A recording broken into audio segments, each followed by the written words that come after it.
এ মুসলমান শুই না লও, দিলের কান্ডা লাগা শুই না লও। আজকে যারা এই জান্নাতের বাগানে বসে আছো, এ গুনাহগার, এ আমার বাবারা শুই না লও, আমরা পাপী, আমরা গুনাহগার। আজকে গুনার বোঝা লইয়া মাথায় আমরা বসেছি। নবীজির মন খারাপ, পাহাড়ে আমার আনসারী তোর কলিজার টুকরো সন্তান দুটিকে ইহুদি বেঁধে রাখছে, তারপরও নামাজের জামাতে হাজির হয়ে গেছে। আহারে কেমন ইমানদার, কেমন ইমানদার, ছেলের কলিজার টুকরো সন্তান বন্দি, তারপরও নামাজ সারে নাই। নামাজের মধ্যে নবী নালিশ নিয়া, নবীর মুখটা বড় বেজার, নবীজির মুখটা মনিম। এমন সময় আসলেন হযরতে মুসলমান শুই না নাও শেরে খোদা হযরত আলী রাদিয়াল্লাহু তাআলা আনহু আসলেন। হযরত আলী আয়েশা সালাম দেয়, আসসালামু আলাইকুম ইয়া রাসূলুল্লাহ ইয়া হাবিবাল্লাহ। আলীর সালামের জবাব দেয়, ওয়ালাইকুম আসসালাম। আল্লাহর নবীর আলী ডাকতে বলে,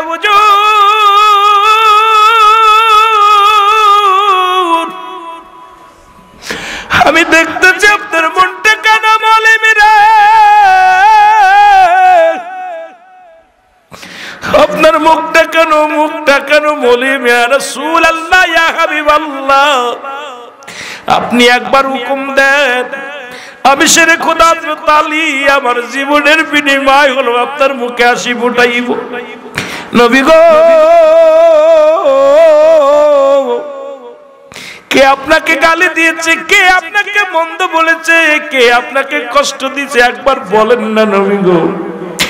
আমার জীবনের বিনিময়ে হলেও আপনার মুখে হাসি দেখতে চাই, আপনার মুখটা আমি বেজার দেখতে পারি না। আপনার মুখের হাসি এই আসমান জমিনের ভিতরে সবচেয়ে বড় ভালোবাসি গো নবী। আপনার মুখটা মলিম দেখতে পারি না। আমার নবী কালী রে, আমি তোমারে কি বলবো, আমার কিছু হয় নাই, মনে বড় কষ্ট। জোরে জোরে চিল্লায়া বলা যাবে না আল্লাহু আকবার। শেরে খোদা হযরত আলী বিদায় নিয়ে গেল। এ মুসলমান আসলেন কোথায়? আবু বকর সিদ্দিক রাদিয়াল্লাহু তাআলা আনহু। হযরত আবু বকর সিদ্দিক রাদিয়াল্লাহু তাআলা আনহু এসে বলে, আসসালামু আলাইকুম ইয়া রাসূলুল্লাহ, আসসালামু আলাইকুম ইয়া হাবিবাল্লাহ। নবী কো আলাইকুম আসসালাম। হযরত আবু বকর ডাকতে বলে, নবী গো, মায়ার নবী, আমি দেখতে পাই আপনার মুখটা কেন মলিম গো। এই পৃথিবী ছেড়ে দিতে পারি, পৃথিবীর মায়া করি না, জীবনের মায়া করি না ইয়া রাসূলুল্লাহ ইয়া হাবিবাল্লাহ। নবী গো, কিন্তু আপনার মুখটা বেজার দেখতে পারি না, মলিম দেখতে পারি না। হুজুর, আমার কোন কথাই কষ্ট পেয়েছেন কি? আমাদের কোন ব্যবহারে কষ্ট পেয়েছেন? নবী বলেন না। নবী হযরত আবু বকর ডাকতে বলে, ইয়া রাসূলুল্লাহ ইয়া হাবিবাল্লাহ, তাহলে মক্কা মদিনার কোন মানুষ আপনাকে গালি দিছেনি? এই মক্কা মদিনার কোন দুষ্ট কাফের আপনাকে কোনো কষ্ট দিছে কিনা? আমার নবী কয় না। আজকে বলে, তাহলে হয়তো আপনার আব্বার কথা মনে পড়ছে, হয়তো আপনার মার কথা মনে পড়ছে, এই কারণে আপনার চোখ দিয়া দরদর করে পানি পড়ে। মুখটা কেটে মলিম, তারপরও আপনার চোখ দিয়া দরদর করে পানি ঝরে। আল্লাহর নবী আবু বকর, না না না, আমার মনে বড় কষ্ট, তোমার দিয়া হইব না। এ মুসলমান শোনো, ও আবু বকর, আমি এর জন্য কাঁদি না, এর জন্য কষ্ট পাই না। জোরে জোরে চিল্লায়া বলা যাবে না আল্লাহু আকবার। আল্লাহর নবীর কদমের মধ্যে আসেন হযরত ওমর ফারুক রাদিয়াল্লাহু তাআলা আনহু এসে বলে, নবী গো, ও মায়ার নবী, আমি খাত্তাবের বেটা উমর, যেদিন থেকে নবী গো আপনার হাতে কালেমা পড়েছি, আপনার কদমে জীবন শুভে দিছি, সেদিন থেকে দুনিয়ার মুখাপেক্ষী নয়, নবী গো আপনার মুখটা মলিন দেখলে আমি উমর ঘুমাইতে পারি না, খাইতে পারি না, শান্তি পাই না। ইয়া রাসূলুল্লাহ, ইয়া হাবিবাল্লাহ, আপনার কি হয়েছে আপনি একটু বলেন। আপনি কেন এত গম্ভীর, আপনার মুখটা কেন মলিন, আপনার মাঝে মাঝে চোখ দিয়া পানি ঝরে। ইয়া রাসূলুল্লাহ, ইয়া হাবিবাল্লাহ, একটু বলবেন কি না। হযরত ওমরকে ডাকতে বলে, ওমর রে, আমার বুকে কত ব্যথা, আমার কি মনে কষ্ট, আমি তোমারে কেমনে বুঝাইব, তোমার কাছে কি বলবো রে ওমর। ওমর রে, আমি বড় কষ্টে আছি, এটা তোমারে আমি কি বলবো। হঠাৎ করে চলে আসলেন মুসলমান, শুনে নাও, হযরত উসমান গনি রাদিয়াল্লাহু তাআলা আনহু। উসমান গনি ডাকতে বলে, ইয়া রাসূলুল্লাহ, ইয়া হাবিবাল্লাহ, আসসালামু আলাইকুম ইয়া হাবিবাল্লাহ, আসসালামু আলাইকুম ইয়া রাসূলুল্লাহ। আল্লাহর নবী কয়, উসমান রে, আমি তো তোমারে মনে মনে খুঁজতেছিলাম, তুমি এত দেরি করলা কেন? সব সাহাবী আসলে, আমার আলী আছে, আমার উমর আছে, আমার কে আছে, আবু বকর আছে, তুমি এত দেরি করলা কেন? আল্লাহর নবী ডাকতে বলে, ও আবু উসমান গনি, আমি তোমারে তো খুঁজতেছি। উসমান গনি বলে, ইয়া রাসূলুল্লাহ, ইয়া হাবিবাল্লাহ, কিসের জন্য আমারে খোঁজেন? উসমান গনি বলে, ইয়া রাসূলুল্লাহ, ইয়া হাবিবাল্লাহ, আমি কোন উপকারে আসতে পারবো না ইসলামের জন্য। আমার নবী ওসমান রে, আমি তোমারই খুঁজতেছি রে ওসমান, তুমিও পারবা। ওরে আমার আব্দুল্লাহ আনসারী রে, সবচাইতে গরিব সাহাবী সমাজের মধ্যে, তার সন্তানেরা ক্ষুধার যন্ত্রণায় ক্ষুধার্তিত হইয়া, যখন আমার আনসারী নামাজে জামাতে আসতেছিল, এই ফাঁকে তার দুটি সন্তান খাজুর খাওয়ার জন্য ওই জঙ্গলের মধ্যে যাইয়া ইহুদির গাছের খাজুর গুলো টুকায়া খেয়েছে। এই অপরাধে আমার আনসারীর কলিজার টুকরা সন্তান দুটিকে বন্দী করে রেখে দিছে, হাত পায়ের মধ্যে রশি লাগাইয়া রেখে দিছে। আনসারীর সন্তানটাকে তুমি নিয়ে আসো, ছাড়াই আনো, আর যে কোনো মূল্যে হোক ওই গাছটা, যে গাছের ফল খাওয়ার দরুন আমার সাহাবীর কলিজার দুটি সন্তানকে বেঁধে রাখছে, আমি তোমাকে হুকুম দিলাম ওই গাছটা যে কোনো মূল্যে করাই করো আমার আনসারীর কলিজার টুকরা সন্তানের জন্য। জোরে জোরে চিল্লায়া বলা যাবে না মারহাবা। ওরে আমরা গুনাহগার গনবী, আমরা গুনাহগার, বলো আমরা গুনাহগার গনবী,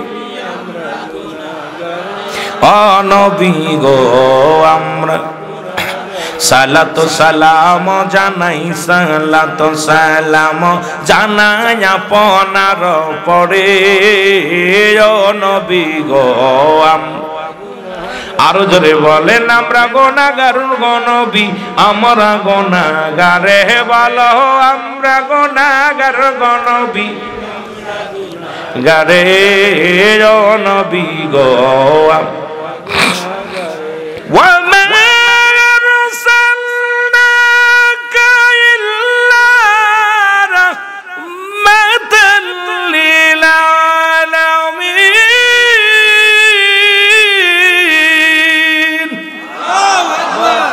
আতিউল্লাহ আতিউর রাসূল, সুবহানাল্লাহ।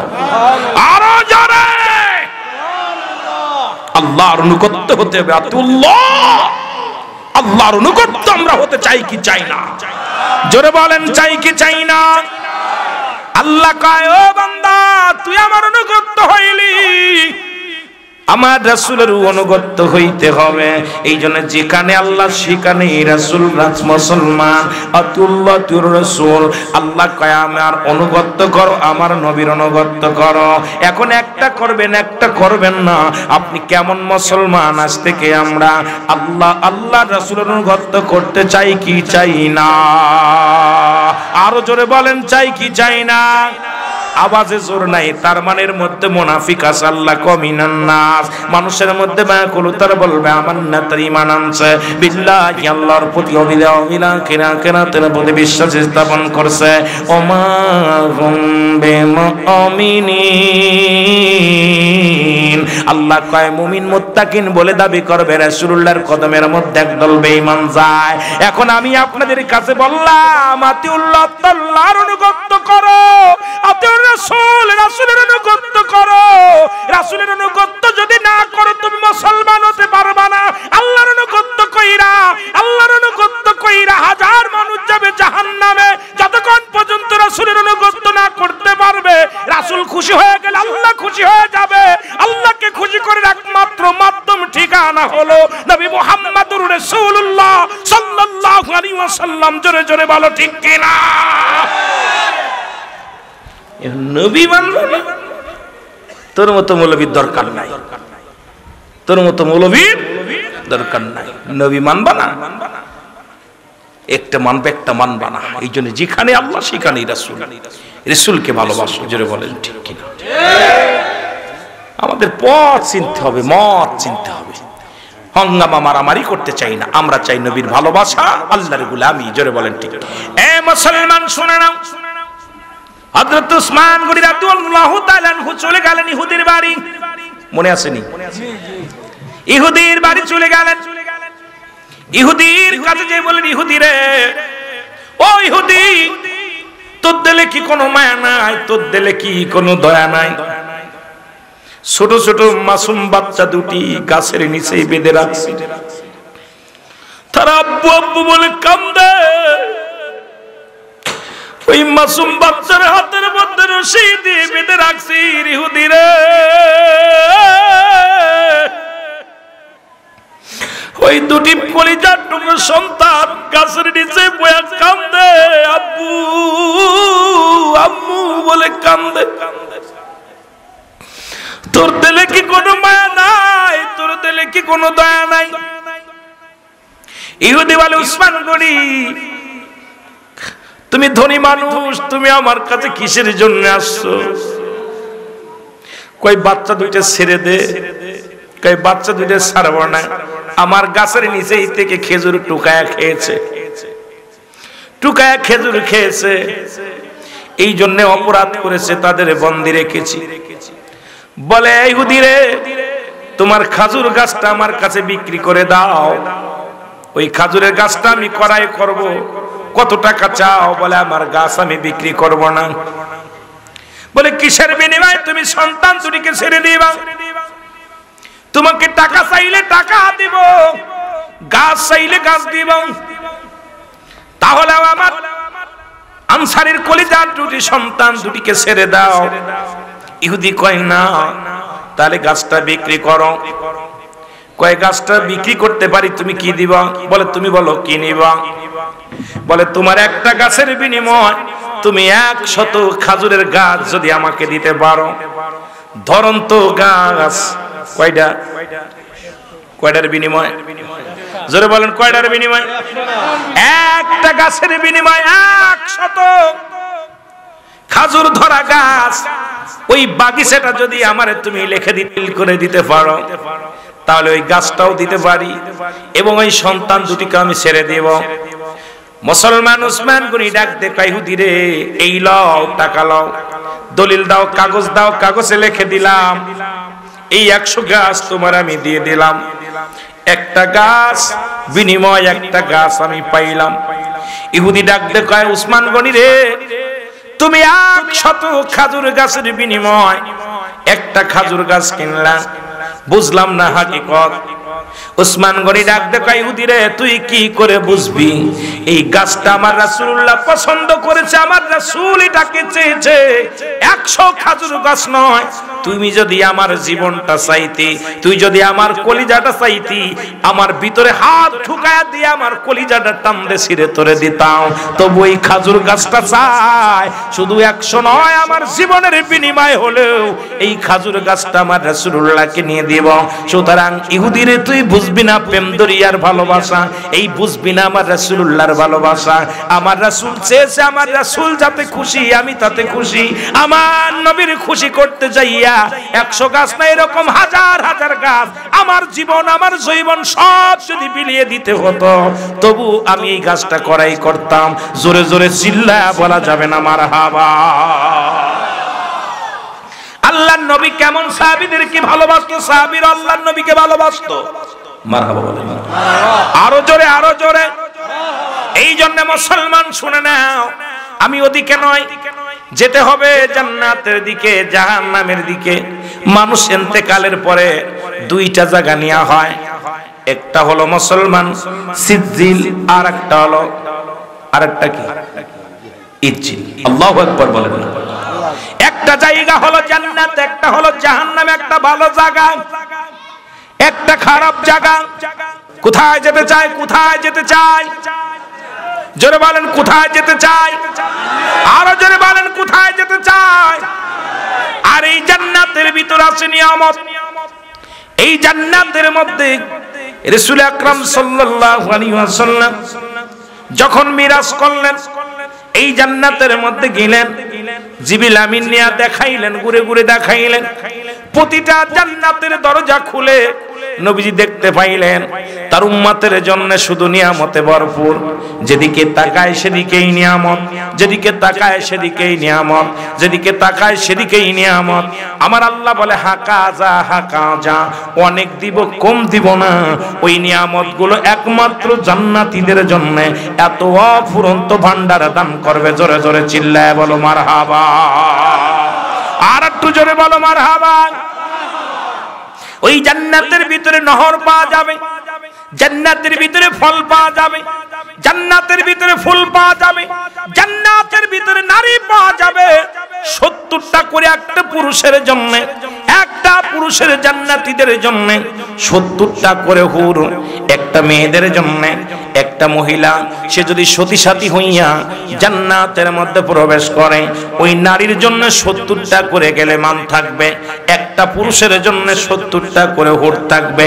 সেই হুরগুলো দুনিয়ার হুরের মতো নয়, দুনিয়ার কোন লেডিসের মতো নয়, দুনিয়ার কোন সুন্দরীর মতো নয়। পৃথিবীর সেই হুরগুলোর কেনি আঙ্গুল যদি দুনিয়ার মানুষ দেখত, এই জমিনের মধ্যে যদি বাইর করত, এই দুনিয়ার আলো বাতাসগুলো তার কাছে হার মানত। এত সুন্দর, এত সুন্দর হুর। এই হুরগুলো অপেক্ষা করতেছে ইমানদার মুসলমানদের জন্য, ইমানদার মুমিনের জন্য, আল্লাহ ওয়ালাদের জন্য। জোরে জোরে চিল্লায় বলো মারহাবা। কয়টা করে, কয়টা করে? এই কথা কয় না করে? তোমরা একটা মেয়ে, সুন্দরী মেয়ের পিছে পিছে করো। একটা সুন্দরী মেয়ে পাইলে পায়ের জুতা ক্ষয় করে ফেলো। হিন্দু দেখো না, বৌদ্ধ দেখো না, খ্রিস্টান দেখো না। গভীর মনোযোগ। 1000 বছর পরে আপনি উঠবেন, তখন আপনাকে জিজ্ঞাসা করা হবে তুমি কতদিন যাবত এই ঘরের মধ্যে ছিলা? কয়েক ঘন্টা, কয়েক মিনিট। হিসাব করে বলবে ফেরেশতারা, বান্দা না, তুমি আজ 100 বছর, 1000 বছর তুমি জান্নাতের নিয়ামত গুলো ভোগ করতেছিলা। জোরে জোরে চিল্লায় বলো মারহাবা।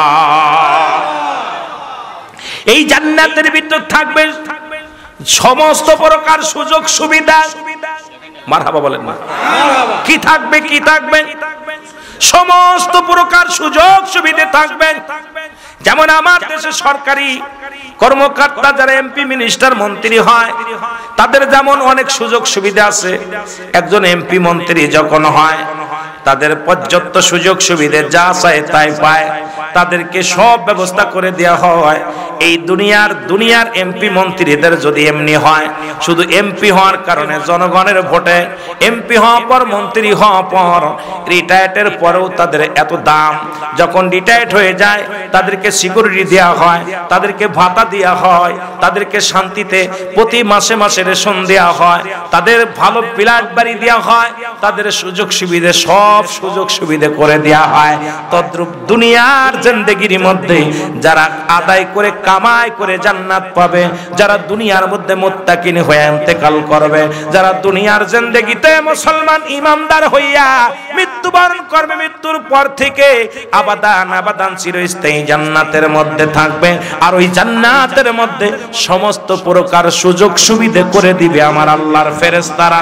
আল্লাহ হুকুম দিবে, বান্দা যাও অমুক গ্রামে অমুক ব্যক্তিকে অমুক ইন্তেকালের পরে কিয়ামত পর্যন্ত তার সমস্ত প্রকার সুযোগ সুবিধা দিয়ে দাও। সে যা চাই তাই দাও, সব দিয়ে দাও।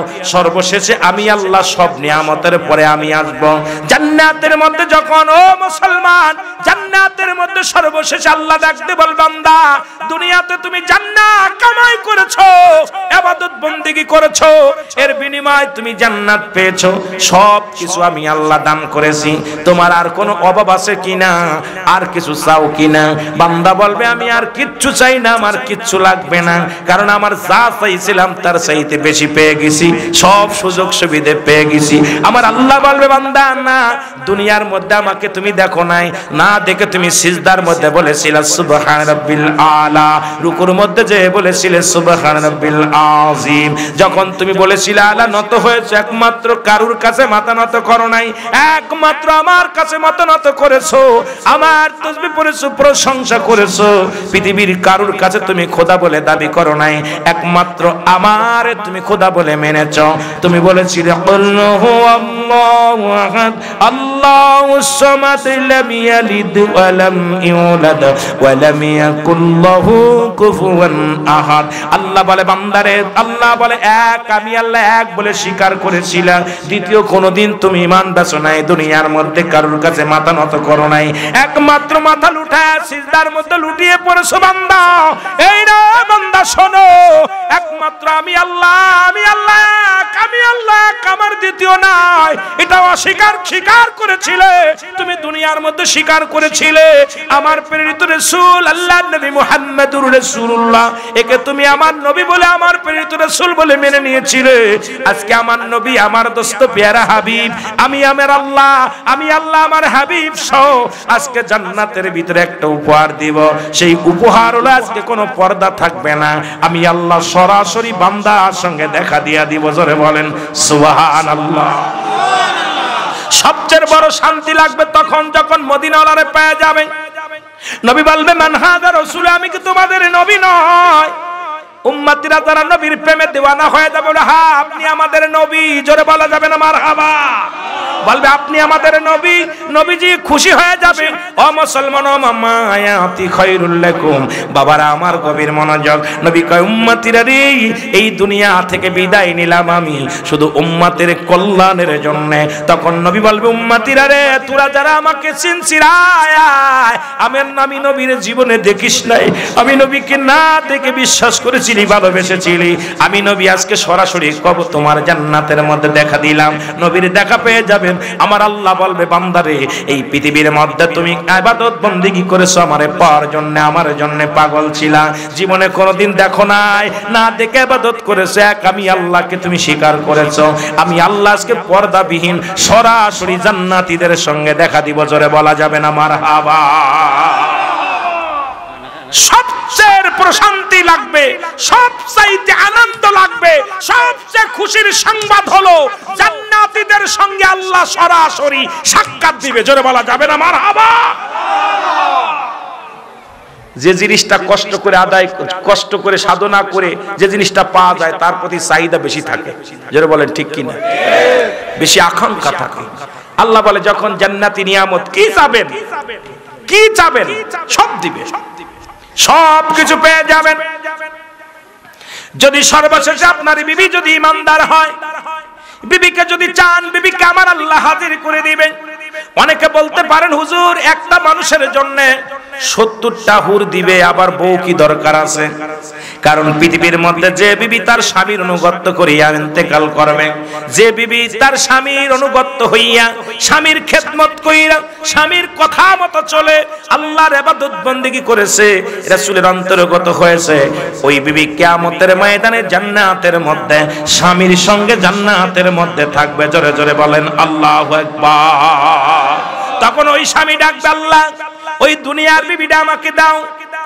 দুনিয়ার বিবি আমার জন্য কত পাগল ছিল, তোমার গোলামি করেছে, তোমার রাসূলের অনুগত ছিল। ওই আতিউল্লাহ আতিউর রাসূল, হে মুসলমান শোনো, আল্লাহর অনুগত্য, রাসূলের অনুগত্য, রাসূলের দ্বীনের মধ্যে ছিল, আল্লাহর অনুগত্য ছিল, আমার অনুগত্য ছিল, আমি স্বামীর অনুগত্য ছিল। সুতরাং এই দুনিয়ার মধ্যে আমার অনুগত্য থাকার কারণে আমি তার উপরে রাজি, তার উপরে খুশি হয়েছি। এ আমার মাওলা, আজকে আমি ওই দুনিয়ার স্বামী স্ত্রীটাকে আমি চাই। জোরে জোরে বলো মারহাবা। আবার যে সমস্ত মেয়েরা শুনে নেন, যে সমস্ত স্বামীরা বিবির দুজনের মধ্যে সম্পর্ক ভালো থাকবে, যারা স্বামী বিবির আমানত নষ্ট করবে না, বিবির পৃথিবীর মধ্যে ভালোবাসবে, আল্লাহ আল্লাহ রাসূলের গত্ত থাকিয়া বিবির সাথে সুসম্পর্ক থাকবে, ওই বিবিগণও ডাক দিবে, আল্লাহ এই দুনিয়ার মধ্যে তুমি আমাকে 70টা গেলেমান দিয়েছো, একটা নয় দুটি নয় 70টা করে যুবক দেয়া হবে। এত সুন্দর যুবক যা পৃথিবীর মধ্যে এত বড় যুবক আর এত সুন্দর যুবক আসে নাই, এত সুন্দর যুবতী আসে নাই। আমার আল্লাহর কাছে ডাক দিয়ে বলবে, আল্লাহ ওই দুনিয়ার স্বামীটাকে চাই, যে স্বামী আমাকে দুনিয়ার মধ্যে পর্দায় রেখেছিল, যে স্বামী আমাকে নামাজের জন্য তাগিদ দিয়েছিল, যে স্বামী আমাকে কোনোদিন বেপর্দায় চলতে দেয় নাই, যে স্বামী আমারে দুনিয়ার মধ্যে হারাম খাওয়ায় নাই, যে স্বামীটা দুনিয়ার মধ্যে আমারে সব সময় ভালোবাসতেন, যে স্বামীটা আমার চাহিদা পূরণ করত, যে স্বামী পৃথিবীর মধ্যে আমার স্বামীর মধ্যে মধুর সম্পর্ক ছিল, এ আমার মাওলা আজকে আমি জান্নাতের মধ্যে আছি, আমার স্বামীকে আজকে চাই, আমার স্বামীকে চাই। ওদিন আমার আল্লাহর ফেরেশতাদের আল্লাহ ডাক দিয়ে বলেন, ফেরেশতারা যাও, অমুক অমুক মহিলার স্বামীর জন্য ব্যাকুল হয়ে গেছে, ওই স্বামীটাকে তার জান্নাত পর্যন্ত পৌঁছায় দাও। জোরে জোরে চিল্লায়া বলা যাবে না মারহাবা। ওদিন জান্নাতীদের পোশাক থাকবে রেশমি কাপড়, আল্লাহু আকবার বলো না, রেশমি কাপড় থাকবে। মুসলমান শুনে নাও, এত সুন্দর কাপড় যেটা পুরুষের জন্য মহিলাদের জন্য হারাম, রেশমি কাপড়গুলো হারাম। জান্নাতি মেহমানদের জন্য আরেকটা শান্তির খবর, সুখের খবর, আপনাদের জন্য রেশমি কাপড় পরিহিত থাকবে জান্নাতীদের মধ্যে, জান্নাতি প্রতিটা জান্নাতীদের গায়ে থাকবে রেশমি কাপড়।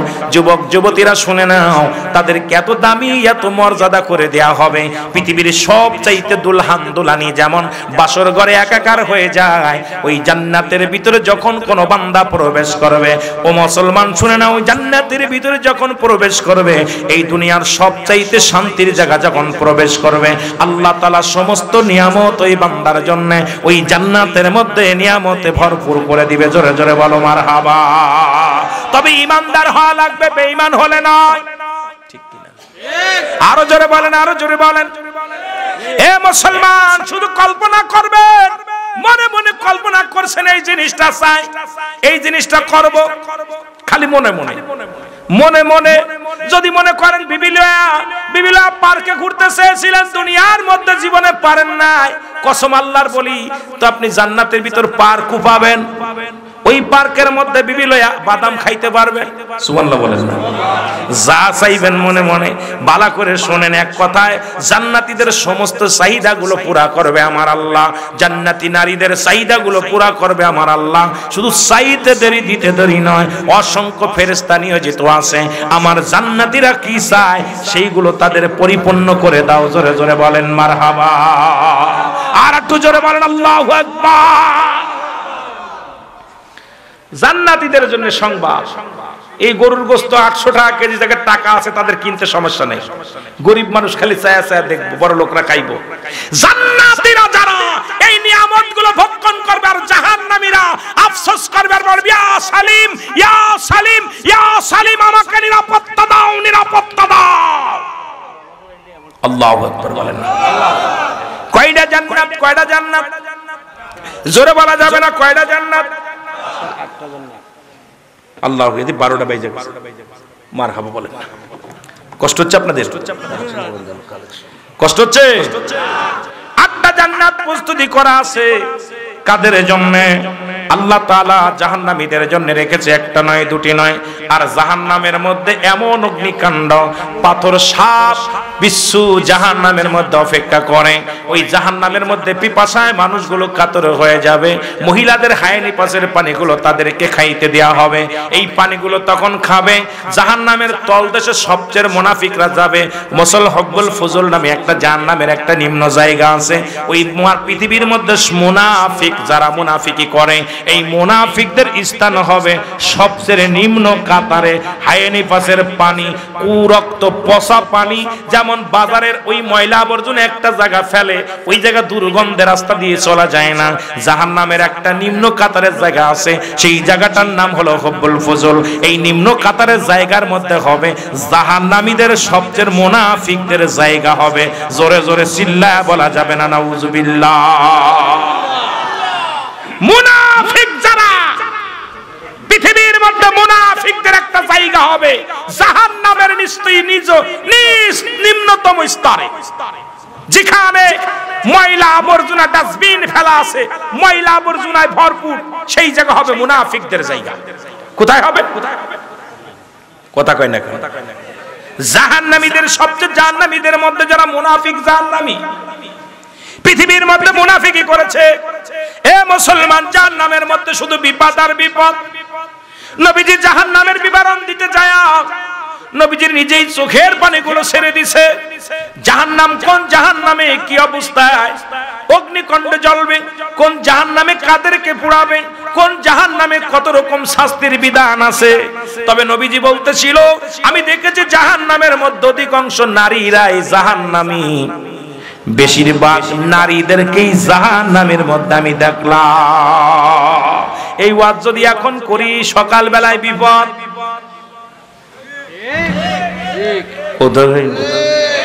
কথা কই না বাবার? অধিকাংশ নারীরাই হবে জাহান্নামী, জাহান্নামী, জাহান্নামী, জাহান্নামী। তার মধ্যে 1 নাম্বার মহিলারা, 90-99% মহিলার এক কথার জন্য জাহান্নামে যাবে।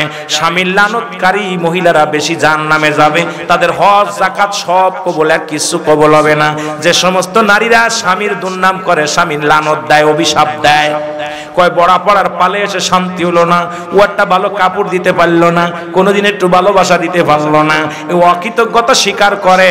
পৃথিবীর মধ্যে যারা স্বামীকে লানত দেয়, গালি দেয়, এই সমস্ত নারীরা জাহান্নামের নিম্ন তরে চলে যাবে। জোরে জোরে চিল্লায় বল আল্লাহু আকবার। জাহান্নামটা হবে ভয়ঙ্কর জাহান্নাম। জাহান্নামে 70,000 রশি লাগানো, এক একটা জাহান্নামে কত হাজার? 70,000 রশি লাগানো। এক একটা জাহান্নামের মধ্যে, এক একটা রশির মধ্যে 70,000 ফেরেশতারা ধরে টানবে। কত হাজার? তাহলে জাহান্নামটা কত বড়? কথা কয় না কেন? জাহান্নামটা কত বড়? এক একটা রশির মধ্যে 70,000 ফেরেশতারা ধরে টানবে, আর 70,000 রশি লাগানো থাকবে। জাহান্নাম পালাইবে, জাহান্নাম পালাইবে শুধু পোড়ার ভয়। জাহান্নামকে টেনে হিচড়ে নিয়ে আসা হবে। জাহান্নামকে আল্লাহ বলবে, জাহান্নাম তুমি পালাও কেন? বলবে, আল্লাহ তোমার ওই বান্দা বান্দির কান্না আমি জাহান্নাম সইতে পারি না। বান্দা মালিক ফেরেশতা জোর করে করে তাদেরকে ভিতরে ঢুকায় দিবে, ছুঁড়ে ছুঁড়ে মারবে আগুনের মধ্যে, আর পূর্বে চিৎকার মারবে। জাহান্নাম ভয়ে পালাইবে।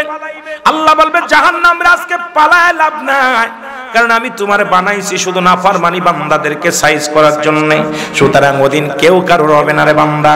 আমি আপনাদেরকে বলে যাই, দুনিয়ার মধ্যে যতই কষ্টে থাকেন, আল্লাহর ইবাদত বন্দেগী ভুলবেন না, রাসূলের সুন্নাত তরিকা ছাড়বেন না। যদি জান্নাতে যেতে চান, এই দুনিয়া কষ্ট করেন, এই দুনিয়া জান্নাতীদের জন্য কষ্টের জায়গা, আরামের জায়গা না। আমরা যত কষ্টই হোক, আমরা দুনিয়ার মধ্যে ইবাদত বন্দেগী করতে চাই কি চাই না?